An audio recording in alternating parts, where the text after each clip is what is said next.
স্বাধীনতা দিবসের সন্ধ্যায় জেলা প্রশাসনের উদ্যোগে এবং প্রেস ক্লাব করিমগঞ্জের ব্যবস্থাপনায় অনুষ্ঠিত হলো হর ঘর তিরঙ্গা সাংস্কৃতিক অনুষ্ঠান। জেলা গ্রন্থাগার প্রেক্ষাগৃহে এই সাংস্কৃতিক কার্যসূচি শুরুর আগে আমন্ত্রিত অতিথিদের সংবর্ধনা জ্ঞাপন করা হয়। এবছর মুখ্যমন্ত্রীর সাংবাদিক পেনশন লাভ করেছেন প্রেস ক্লাব করিমগঞ্জের সভাপতি মিহির দেবনাথ। অনুষ্ঠানে মঞ্চে বিশিষ্ট সাংবাদিক মিহির দেবনাথকে সাংবাদিকরা সংবর্ধনা জ্ঞাপন করেন। মিহির দেবনাথ তার ভাষণে দেশ স্বাধীনতার সেই সংগ্রামের সংক্ষিপ্ত ইতিহাস তুলে ধরার পাশাপাশি নিজের ব্যক্তিগত জীবনের খানিকটা দিক তুলে ধরেন। তিনি জীবনে সাংবাদিকতা ছাড়া আর কোনো পেশায় কাজ করেননি, আজীবন কলম দিয়ে সংগ্রাম করে গেছেন। জেলা আয়ুক্ত মৃদুল যাদব তার ভাষণে হর ঘর তিরঙ্গা কার্যসূচির প্রেক্ষাপট তুলে ধরার পাশাপাশি স্বাধীনতা আন্দোলনের বীর শহীদদের স্মরণ করেন। মঞ্চে ছিলেন উত্তর করিমগঞ্জের বিধায়ক কমলাক্ষ দে পুরকায়স্থ, জেলা বিজেপি সভাপতি সুব্রত ভট্টাচার্য, বিজেপি নেতা অমরেশ রায় প্রমুখ। ভাষণ শেষে শুরু হয় সাংস্কৃতিক কার্যসূচি। অনুষ্ঠান সঞ্চালনায় ছিলেন প্রেস ক্লাবের সম্পাদক অরূপ রায়। জেলা আয়ুক্ত মহোদয়, সাধারণত আমার সাংবাদিকতার জীবনে আমি সাধারণত অফিসারদের কাছে খুব কম যাই।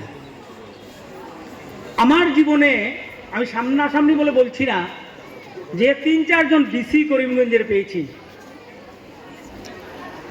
এর মধ্যে একটা মাইল ফলক আমাদের মৃদুল কুমার যাদব মহাশয়। আমি আমার নিজের স্বার্থের জন্য বা কোনো কারণে একটা সাধারণ ভিখারি মানুষ যদি একজন আইএএস অফিসার, একজন ডিসি সাহেব, আমি দেখেছি নিজে সাক্ষী, কোনো কাজে যায় উনি বুঝিয়ে বলেন কাজটা হবে কি হবে না। উনি মানুষকে জুতার চলা হন না, যার জন্য 3 বছর হয়ে গেছে, জানি না, প্রমোশনের তো প্রশ্ন আছে, অল ইন্ডিয়া সার্ভিস, আমার আনত 19 এই বছর, এবং তার উত্তর শ্রীবৃদ্ধি কামনা করে আমার বক্তব্য শুরু করছি।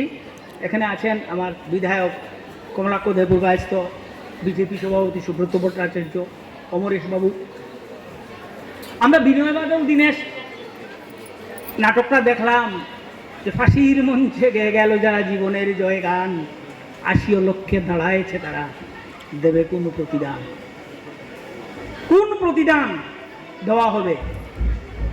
আমরা প্রতিদান দিতে হবে। যে স্বাধীনতা আমরা রক্তের বিনিময়ে, অশ্রুর বিনিময়ে, নির্যাতনের বিনিময়ে আমরা অর্জন করেছি, সেই স্বাধীনতা আমাদেরকে রক্ষা করেছি। এবং আজকে আমরা ভারতবর্ষের সংবিধানকে আশ্রয় করে ভারতবর্ষের মানব সভ্যতাকে এগিয়ে নিয়ে বিশ্বে আমরা তালিকা শক্তির পর্যায়ে পৌঁছে গেছি। এটা স্বাধীনতার ৭৭ বছর পর ৭৮ বছরে আমাদের সবচেয়ে বড় প্রাপ্তি। আমরা করিমগঞ্জ জেলা শ্রীহট্টের অংশ। এই করিমগঞ্জ জেলা যখন পাকিস্তান, এই শ্রীহট্ট যখন পাকিস্তানে, আসামটা পাকিস্তানে যাওয়ার ব্যাপার ছিল, কংগ্রেস সভাপতি নেতাজি সুভাষচন্দ্র বোস তিনি এসেছিলেন। বিষ্ণুরাম মেধি, গোপীনাথ বরদলৈ, শ্রদ্ধেয় পরম শ্রদ্ধেয়, তাদেরকে নিয়ে 1 বুটের ব্যবধানে, মাত্র 1টি বুটের ব্যবধানে ভারতবর্ষে থাকে আসাম রাজ্য, সেই বুটটা দিয়েছিলেন আমাদের করিমগঞ্জের বিধায়ক মাহমুদ আলী। আমাদের এই করিমগঞ্জে সুরেশ দেব স্বাধীনতা সংগ্রামী, শচীন্দ্র দেব, যজ্ঞেশ্বর দাস এমন স্বাধীনতা সংগ্রামী, ডাক লুট মামলায় মা এবং ছেলে একসঙ্গে জেল কেটেছেন। এই গৌরবের পুণ্যভূমিতে দাঁড়িয়ে আগেও অনুষ্ঠানটা হয়েছে, আজকেও জেলা প্রশাসন এবং আসাম সরকার এই অনুষ্ঠানটা করছেন, এর জন্য ধন্যবাদ। पार्टिसिपेंट्स और उनके पेरेंट्स सभी को मेरा बहुत बहुत नमस्कार। आप सभी को स्वाधीनता दिवस की बहुत बहुत शुभकामनाएं।